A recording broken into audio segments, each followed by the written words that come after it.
Alrighty, folks, and welcome to the Chronicler Podcast channel. And here with me today, I am with Mark, who records his own show called Warlords of History. So, Mark, why don't you tell us a little bit about yourself and your latest episode? All right. Hey, Dean, how are you? Thanks so much for having me on today. Very, very excited to be here to join you. So thank you for that intro. And yes, I host a podcast called the Warlords of History Podcast. And what I do within that is I focus on prolific leaders and warriors from ancient and medieval times. And I kind of take a narrative or storytelling approach to look at their lifetimes and actions, but kind of digging in a little deeper there, where I spend time unpacking the environmental and political conditions that were surrounding them, leading up to their motivations for taking on the mantle of war. And then, of course, covering what they did and how they did it. But lastly, then looking into the legacies that their post-life legacies that led beyond their demise, looking to really truly go beyond, much more deeper than the military engagements and battles, to understand what really drove the actions rendered and how things transpired as they did, and then also looking at the resulting outcomes. Yeah, that's really cool. Like, I did listen to a few of your episodes, and I really did like that aspect of it where you're just telling the story. Because, I mean, like, this is why we study history, right? It's more about, we're studying people and, like, what was going on with them and why they did what they did and, like, what they were thinking when they did those things. And it's not just all about the tactics or anything. It's about the person who ordered them, you know? So it's quite cool. Yeah, you're absolutely right. And I think that's what really makes me gravitate to that notion, is really understanding the reasons, right? Like the reasons what drove people to do. I have like an utter fascination with that. And certainly what brings us today to our discussion with Cao Cao, like what a complex character. And so when you were suggesting that we connect on this, I was completely gravitating to this idea, because he is an interesting historical figure. I as I read more about him, I couldn't help but just get drawn into it more and more. What a fascinating character. Yeah, like when I first studied Chinese history, so like I've got to go back to when I was a child. I played a game called Dynasty Warriors, and it's just you're like a one-man army. And when I read the little biographies about all the different characters, a lot of my friends, they all liked Liu Bei, like Cao Cao's like adversary. But no, I like Cao Cao, man. He was the guy. And then I watched like a Three Kingdoms TV show. I think it was made in like 2008, and the actor who played Cao Cao was so good. And then of course I read the novel as well, and yeah, Cao Cao was like my favourite character. And what's surprising is the novel actually makes Cao Cao out to be kind of nicer than what he actually was. Like he was really cruel, but at the same time he was, I suppose you'd say, necessarily cruel. Like when he grew up, the way that he grew up and like what he's seen around him, the way that he felt he should deal with it was to be extremely cruel and like a legalist. But we'll get more into that later on, you know. That sounds amazing. And it's interesting because I'm coming into it from a completely opposite angle. I've heard of him obviously many a time, but I've never seen the movies. I never played any games or anything like that involving him. So I'm coming into it from kind of with fresh eyes, I guess you should say, not impacted by any of those other things, because you're right. There is something really fascinating. As I was reading and kind of understanding more about him, it's beyond this history, right? It's interwoven with myth. It's interwoven with just legends surrounding him. It is a really interesting mix of information that kind of brings his character to light. I found it really fascinating. Yeah, I mean, I think this is the problem, especially with like the Three Kingdoms period in general.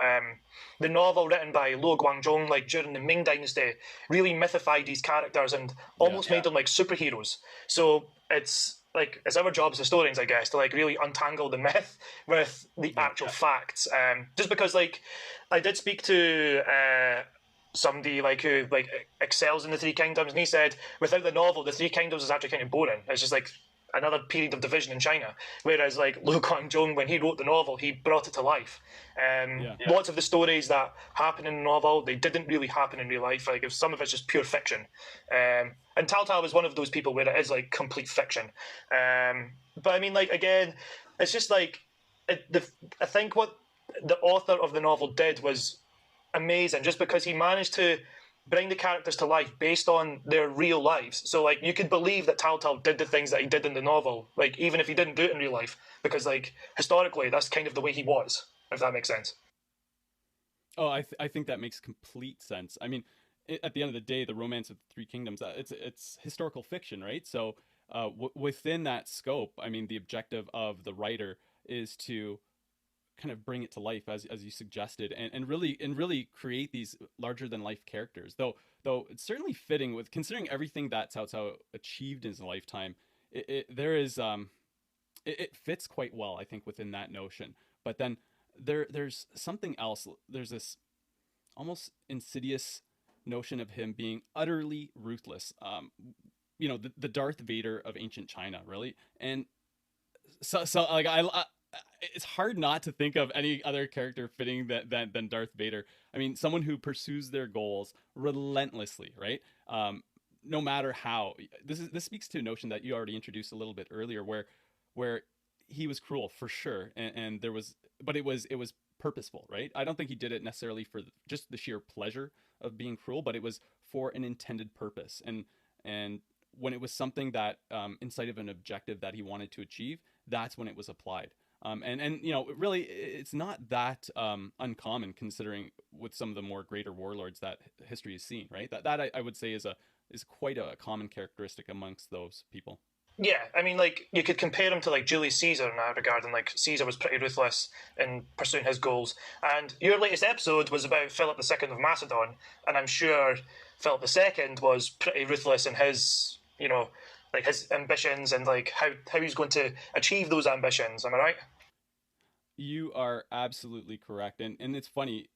I'm in the midst of kind of working through his story as we speak. I think I'm on to my third episode. Episode 14 will be coming out probably in a couple of weeks from here on in.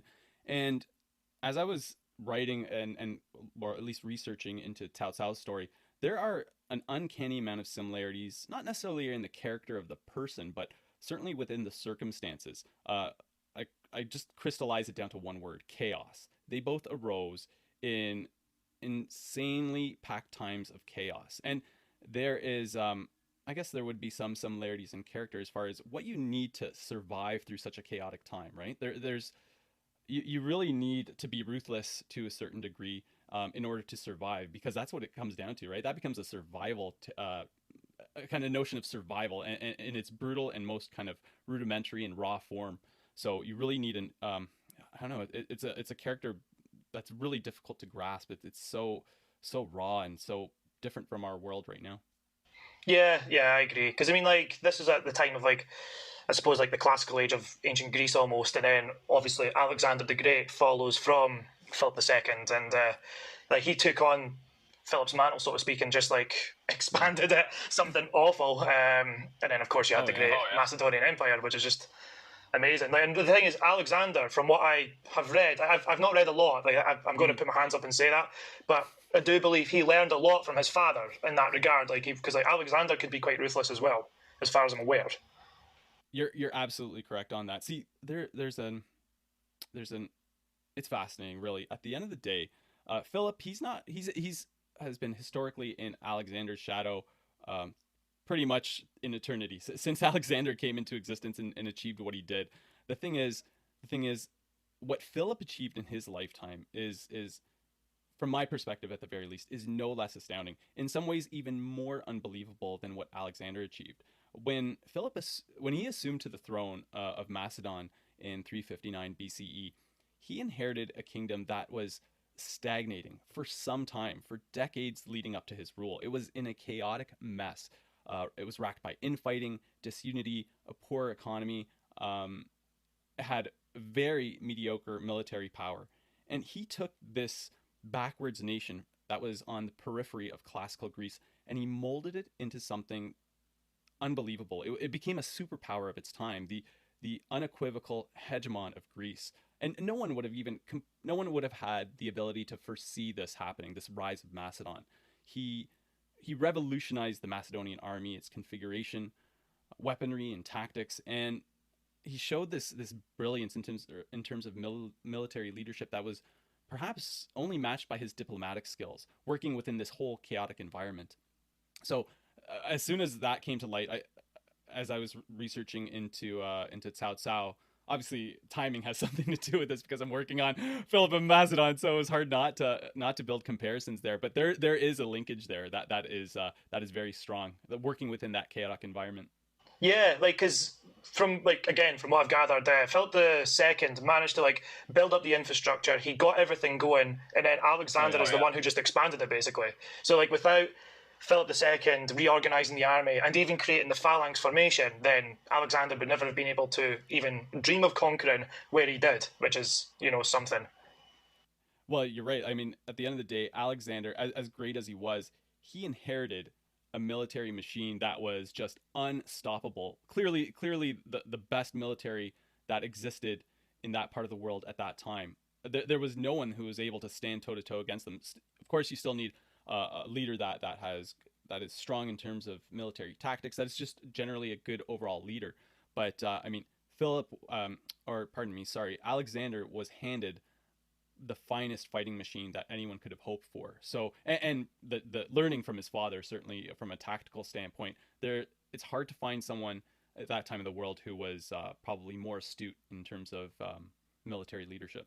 Yeah, and I think the only difference that we could really say about Cao Cao and Philip II in this regard is that, like, Philip, like you said, is always overshadowed by his son, whereas Cao Cao's sons were always overshadowed by their father.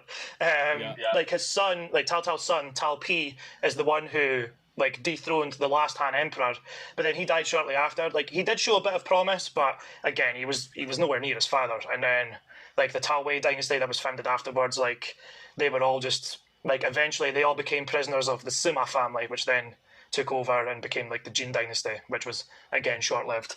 But yeah, like it's cool that we could like draw these comparisons, though. I must admit, I really like that. It's really nice. But yeah, you did mention the difference in time and stuff, and yeah, like Philip II was born like before Christ, whereas Cao Cao was born in 155 AD. So you're talking, how's that, like 300 years difference or something?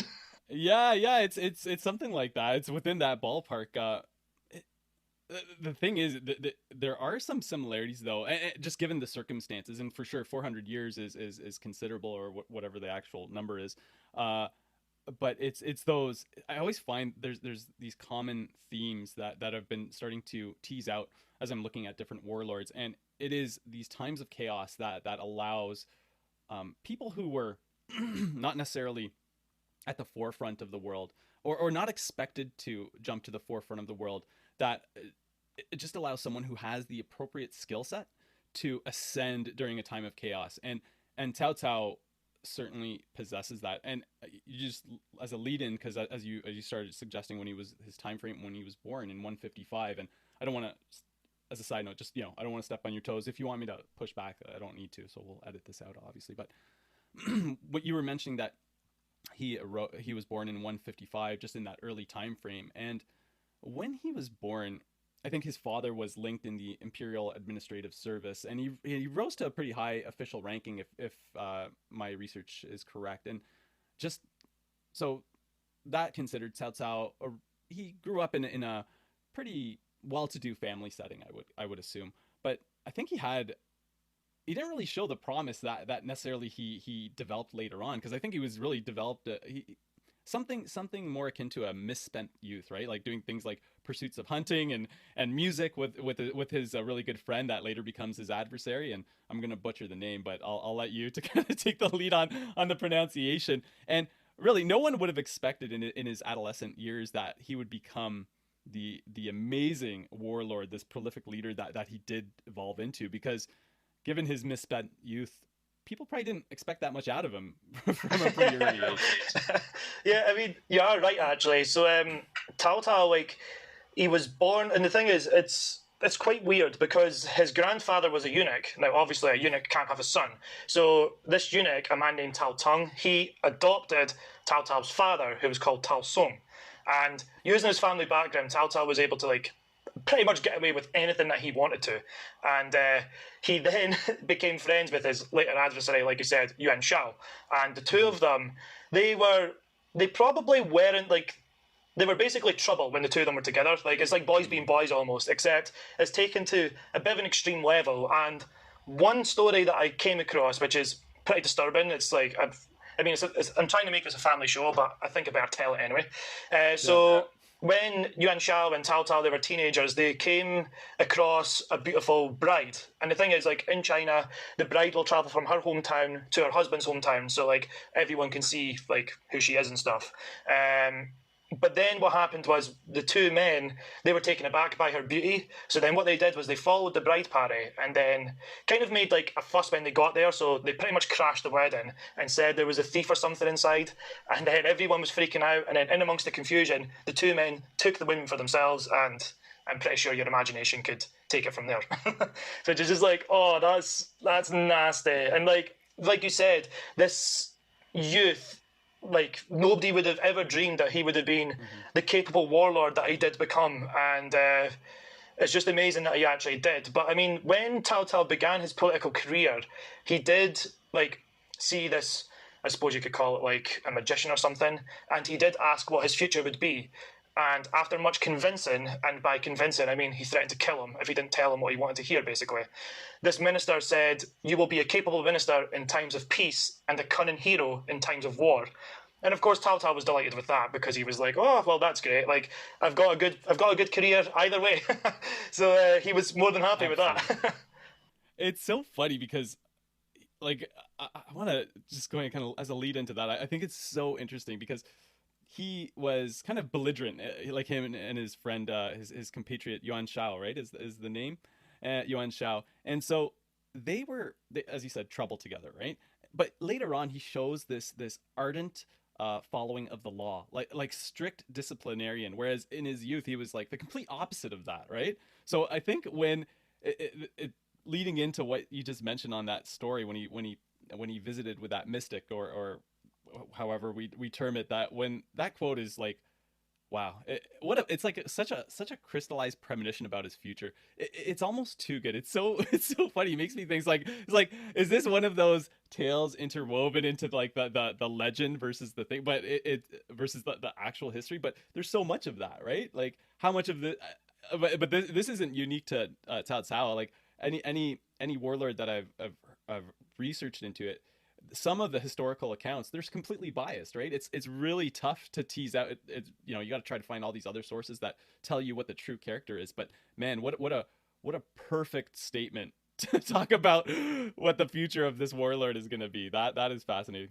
Yeah, I mean, I think the thing is as well, when you read these quotes, because like you said, it's with every great leader, you always hear these prophecies almost. And the thing is, because we know what happened with them, you're like, I could believe that. Like, it's a part of you almost doesn't want to prove it wrong. That's certainly the way I feel. I'm like, nah, like, I would rather that was true. I agree, I totally agree. And it's hard not to. Like, I mean, when you start researching these people, it's hard not to get enraptured into their stories, right? And at the end of the day, a lot of these stories, what they do is they do set out the character of the person, right? And it's just an embodiment. And for all intents and purposes, I would I couldn't. It's hard to dispute these things, right? Because they fit so well into the narrative, and it's hard to extract it. It could very well be the case, right? Yeah, exactly. And I mean, like, well, to go on to the capable minister in times of peace thing. So when Cao Cao started his early career, I think this is what made him become the disciplinarian. It's when he got to the imperial court in Luoyang, and then he must have just seen so much corruption within the court, because what began to happen was, I mean, like, in the earlier Han Dynasty, you would take an imperial exam, and then the thing is, you would be taken on board into the government based on your talent, rather than, being able to bribe your way through. But then, of course, because it'd been so long, this system got corrupted, and then it just basically became your ability to pay in order to get in. So family background was more important than your actual knowledge. And Cao Cao's seen all of this, and he was just probably thinking of, what the hell's going on with this? Like, this isn't what I expected it to be. So then this is when there's another story, and this one is actually true. Like, from what I can tell, this is like 100% fact. This is something that he did. So he became, like, I suppose, like the caretaker of the northern part of the city, and he was in charge of that area. And what he did was he imposed a curfew. And the reason why he did was because this area was known for a lot of people getting drunk and then causing a riot in the middle of the night. So he imposed a curfew, and anyone who broke that curfew would be flogged. And it just so happened that a eunuch thought he was above the law, and he got drunk, and like he was trying to keep this bar open even beyond curfew.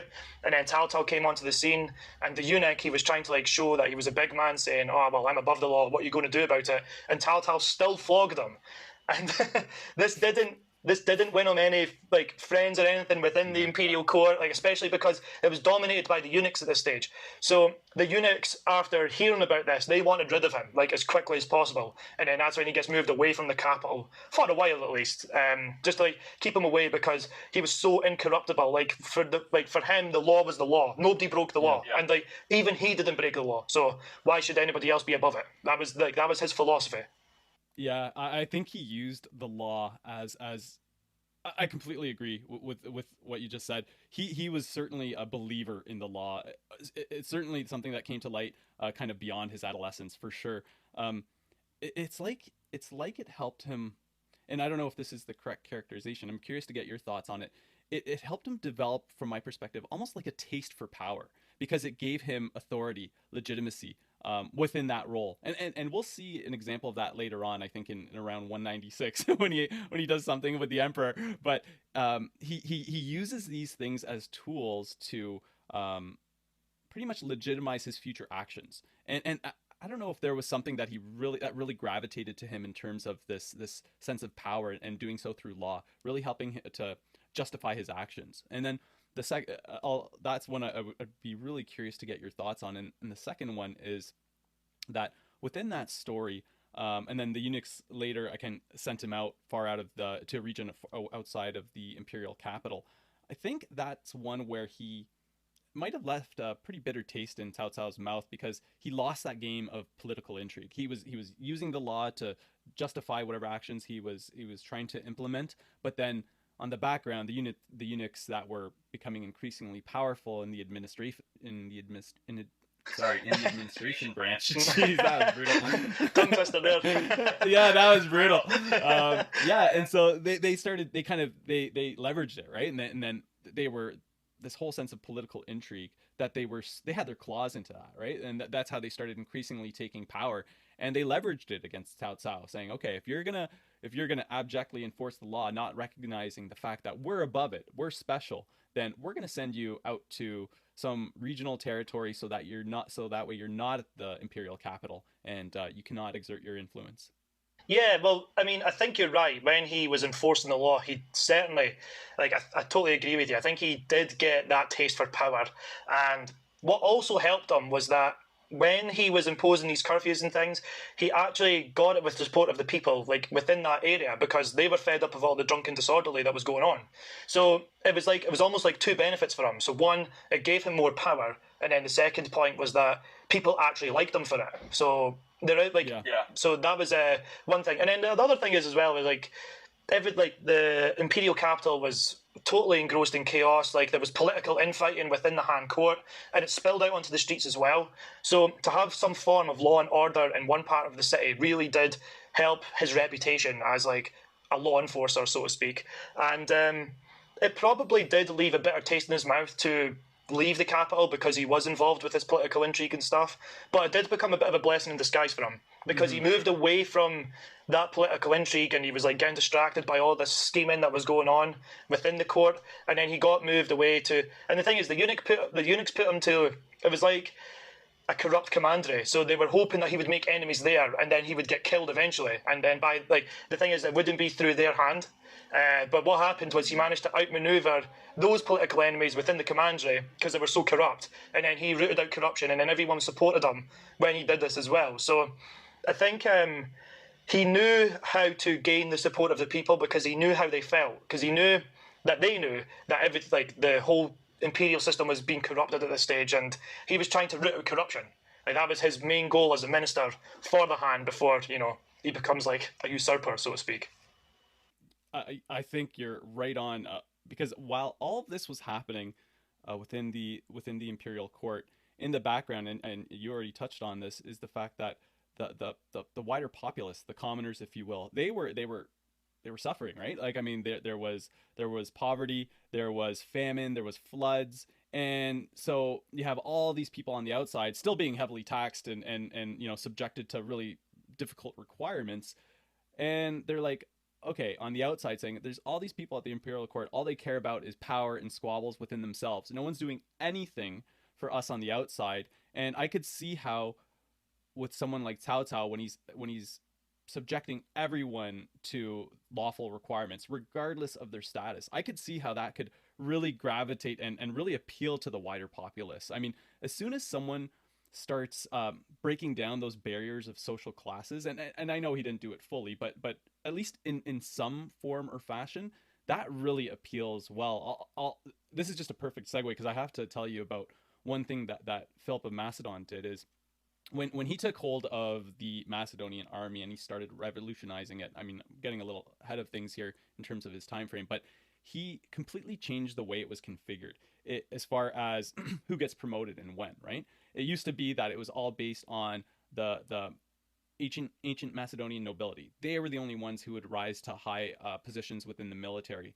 And what he did is he changed it completely merit based, right? And it became, promotional pathways were clear for the troops. It didn't matter where you came from, your social class, or where in Macedonia you came from. Anyone could earn those things, and anyone could rise to a high station just pending performance, right? And so as soon as you start breaking down those barriers that used to only be, in this case, or at least in the case of Cao Cao, subject to law, right? With the upper classes that were just flagrantly disregarding it. As soon as you start imposing it, I could see how that could really strongly resonate with the commoners. Yeah, and the thing is as well, like what Cao Cao did was like he was very appreciative of talent. Right? It didn't matter what your talent was. Like it could be, you could be butchering people, and if you were good at it, then Cao Cao would like bring you in the army.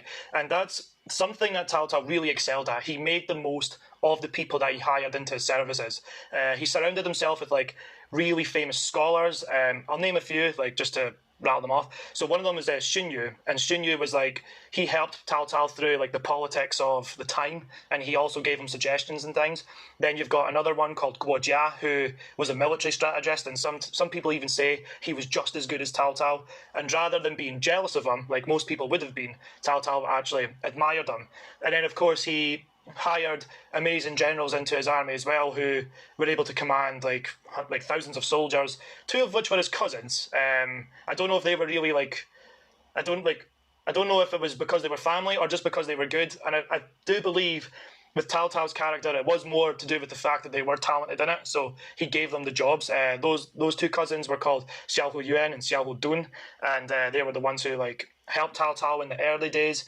And yeah, it's just amazing how it's always the military, like the great military leaders, so to speak, they always hire the best people. It's nothing to do with their class or anything. It's always, are you the best man for the job? If you are, then you're hired. Like, it's always the same. Yeah, and it's amazing how much of a ground-breaking change that causes within the swells of what existed before, right? Like, I mean, when you have structures in place or institutions that were in place that were based on just social class and whether you were of nobility or something like that, it becomes outdated so quickly when you just start implementing like whoever is just darn good at their job, right? Whoever can really just get the job done no matter what.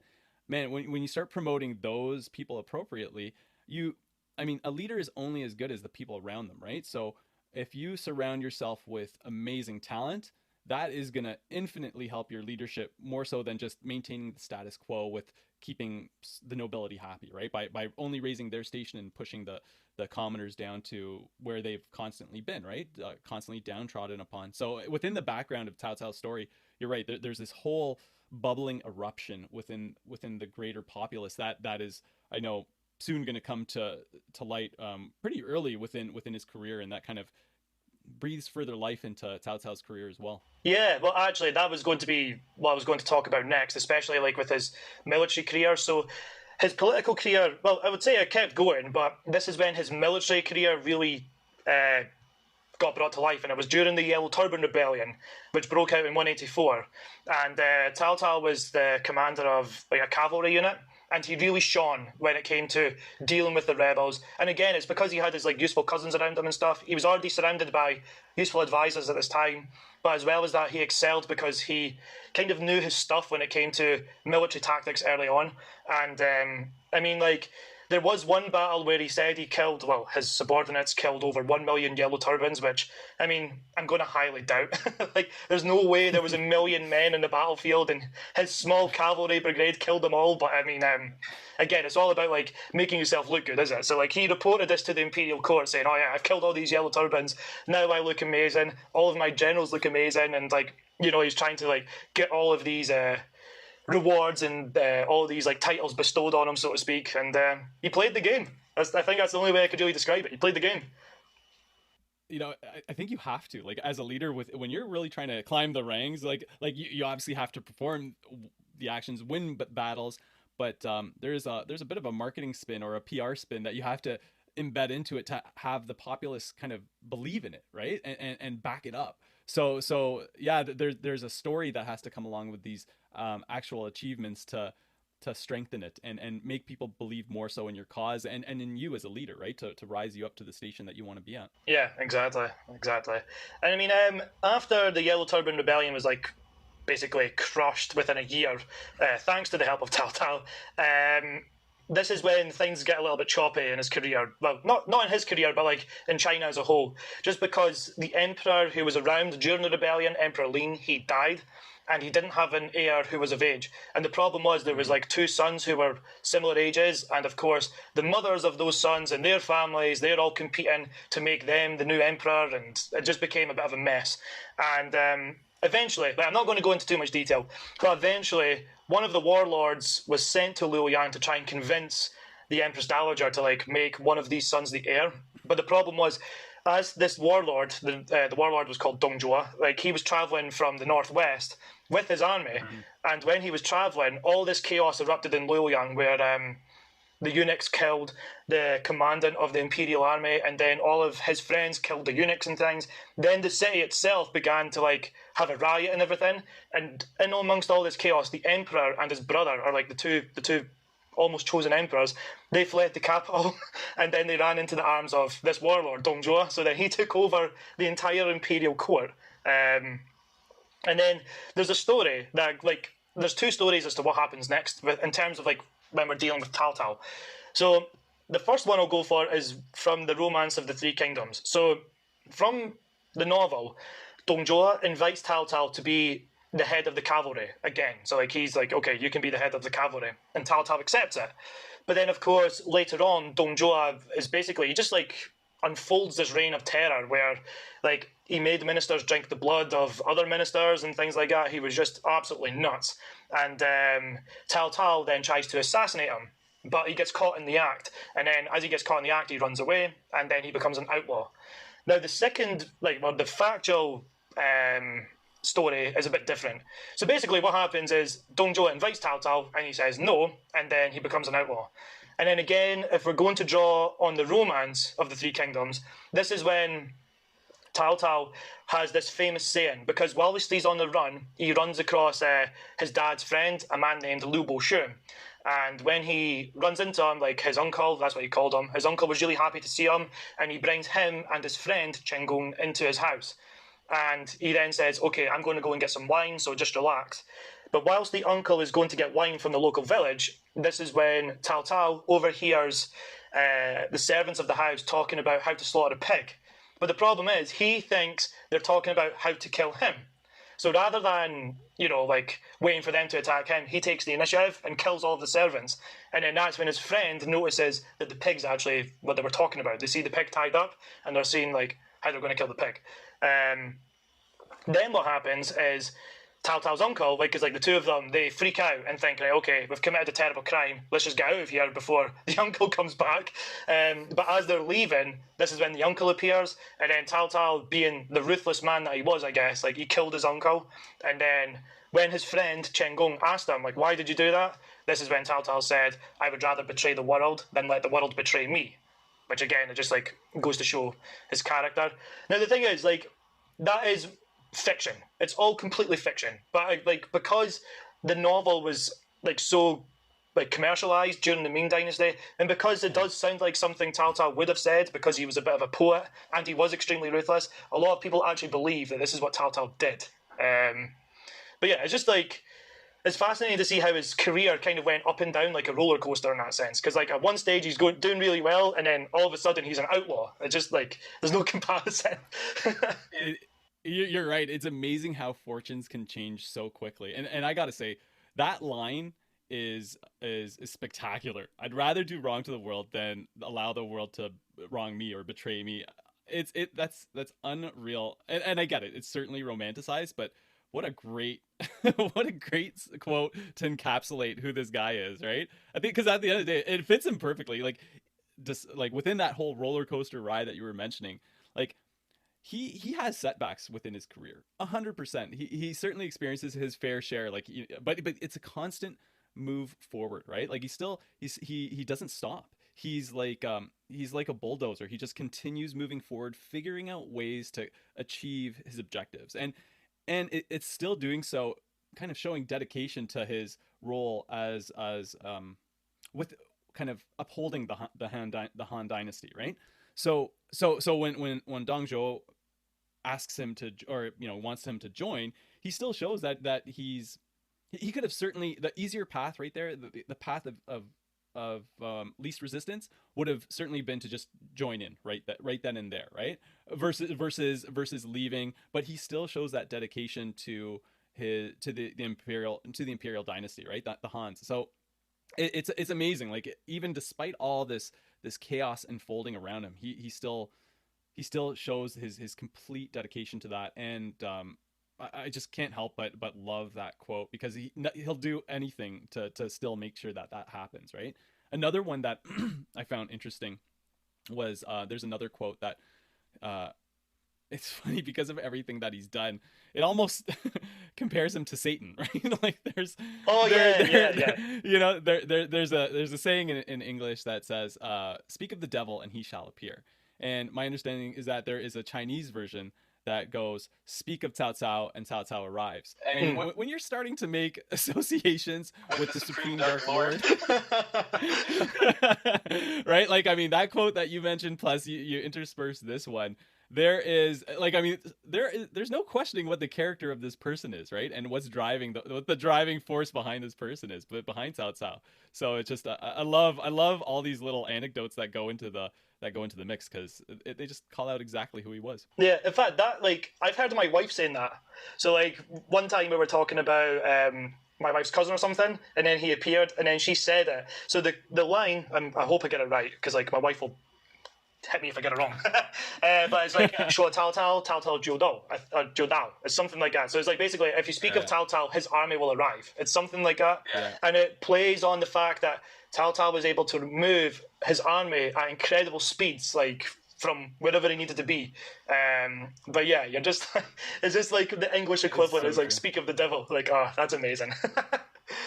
It is. And you mentioned something on the mobility and how he, because and this is more so a question, and this is a hole that I don't understand, that I'd love to get your insight on, is when he started in his first military posting, right, as the cavalry commander to fight against the Yellow Turban Rebellion, where did his military training come from? Like, I mean, was he just, I know he was an ardent student of Sun Tzu's The Art of War, and he had his own version, and he wrote notes in the columns of his copy of the writings there, but where did he develop this kind of, because he becomes an amazing military leader, like amazing strategist, very skilled into his later years. Did he just learn on the job, or did he have some type of training before that point? I think most Chinese ministers, like, I mean, this is something that I'm not 100% on, but I think most Chinese ministers would have got some military training in some way, or it could have been more along the lines of strategies.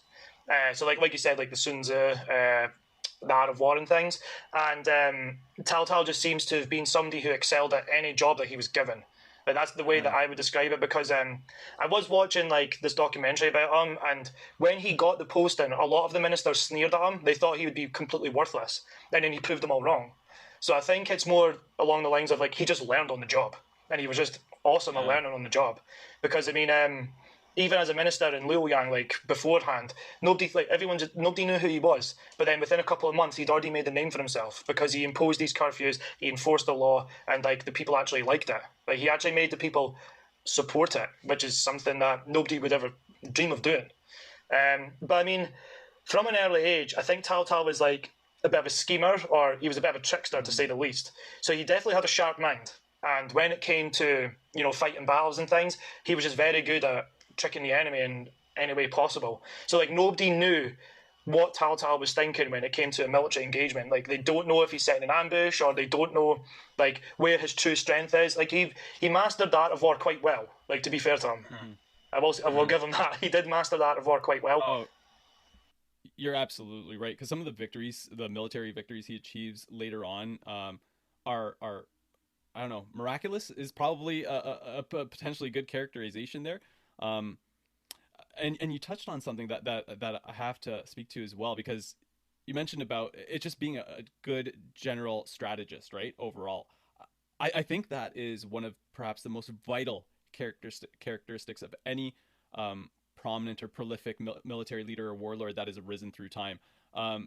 It's not just on the military side, right? Like, you need to be amazing at understanding diplomacy and weaving through what the wants and needs of each of your respective adversaries are to somehow use it against them. I know when Philip of Macedon, when he came to power, this is very similar in terms of the world of chaos that he was living in, right? Macedon had just lost its king Perdiccas III, and a third of the royal army was lost in a recent battle. So Macedon was teetering on complete collapse, right?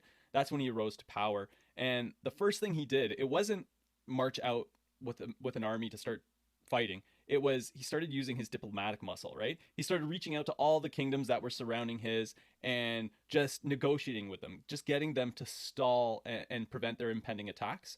And, he was paying off some. He actually married the daughters of one of the adjoining tribal kingdoms, because he knew that was the only way he'd be able to stave off an attack there. And that bought him the vital time that he needed to start working on his military innovations to make the Macedonian army into something unrivaled, right? So there is this whole notion of, when you said strategist, I couldn't agree more that is something fundamental that these prolific warlords certainly have in common, right? In terms of raising them to such a high status. Yeah, just because, Tal Tal, from an early age, from the early age in his political career, he did make an impact, which is, a lot of ministers, they would try and keep a low profile when they first get there, whereas Tal Tal, he just went in there and bulldozed his way through, like, anyone who got in his way. And even later on, when he got the emperor in his hands, he knew how to use the emperor to his full advantage. And again, it comes to the diplomacy. And if you want to quote Sun Tzu, he did say the best generals would win wars without fighting. And Cao Cao managed to make a lot of these warlords surrounding him, like, heel to him, or the emperor in his name, basically, which is just, it's astounding that these men were actually able to achieve this, like, in their time. Like you said, it's all chaotic. It's just, people are fighting everywhere, and then these people just rise up and bring order, almost. That's what it's like. Yeah. Oh man, I couldn't agree more. I think you just nailed it with that statement there. That's exactly what they bring to the table: order. And sorry, just as a side note, what did you mention before that resonated as well? Right before you mentioned the order, you said something else, Dean. Oh, like the Sun Tzu thing, where they're talking about how he managed to, like, issue edicts, and he made other warlords, like, submit to him without fighting them. Yeah, without fight. Oh yes. So on that note, you're absolutely right. That's one thing, and I didn't even think of this one. So I'm glad you brought it up. One thing that Philip is extremely known for is, one of his famous quotes is he was saying that when assaulting a town, a walled town, he goes, "There's no wall big enough to stop a donkey laden with a golden cart," meaning that if he would much rather, and he boasted about this all the time, he would much rather lay the appropriate bribes or whatever the case may be and pay off the powers that be to gain cities and territories with gold and negotiations rather than military, because he wanted to spare the lives of his soldiers, right? They were so precious to him, but like he boasted about that all the time, the ability to negotiate and use his diplomatic savvy to get what he wanted without necessarily resorting to military action. Oh, nice. Joe, that is perfect, isn't it? Like, because your soldiers are, like, they're the bread and butter of your army. You need them. Yeah. Like, you cannot besiege a city without your soldiers, and it's so much better to actually, just bribe your way through it rather than like actually fighting a costly war. 100%. 100% there. Yeah. So there you are, folks. That was the end of part 1 for my discussion with Mark from the Warlords of History podcast, discussing Tal Tal. And the reason why I've broken this down into parts was because Mark and I ended up discussing this particular warlord for over 2 hours. So rather than like giving everyone a 2-hour podcast, which I don't really think is fair, I'm going to break this down into at least 3 pieces. So this is the end of part 1. I hope you've enjoyed this, and like I've not really mentioned this, but I will be giving a link to Mark's show in the description, and I'll be posting, like whenever I advertise this particular podcast, I'll be sure to be giving a link to his show as well. I highly recommend you check it out, particularly if you like military history like I do, because then it's a great resource for you. So yeah, hope you've enjoyed it, and I look forward to seeing you for part 2 of my discussion about Tal Tal with Mark from the Warlords of History podcast. See you next time.